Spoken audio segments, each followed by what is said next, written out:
Agora você vai curtir, dançar e fazer a festa. Poulson Equipadora. E aí, pessoal do meu canal, beleza? Quem fala aqui é Poulson Equipadora. Não tem nem como mostrar, fazer um vídeo tutorial, porque esse carro aqui é muito fácil, pô. É um EcoSport, tá ligado? New EcoSport. Você vai pegar uma chave de fenda ou aquelas espátulas que já tem para desmontar painel, vai tirar aqui por baixo. Já desmontei para facilitar, lógico, né? Vai puxando aqui, ó. Tirou essa parte, é só cravo. Só tem uns cravinhos. Depois você vai vir aqui e vai tirar dois parafusos dessa canhão 7, beleza?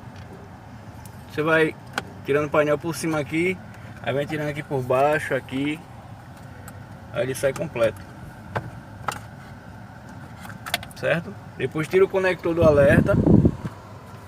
Aí depois tem mais dois parafusos do canhão 7, um aqui e outro aqui. Aí tem um encaixe lá embaixo, ó. É só encaixe também, aquele branquinho ali, ó. Aí você puxa ele, pronto, aí tem acesso para trabalhar atrás do aparelho. E detalhe, esse aqui é New EcoSport, não tem saída RCA. No caso você teria que colocar um adaptador de RCA para ligar os módulos, beleza? É isso aí, curte, comenta, compartilha, faz o que tu quiser. Aproveitando, vai e se inscreve. Toca no sino que é para receber os novos vídeos, beleza?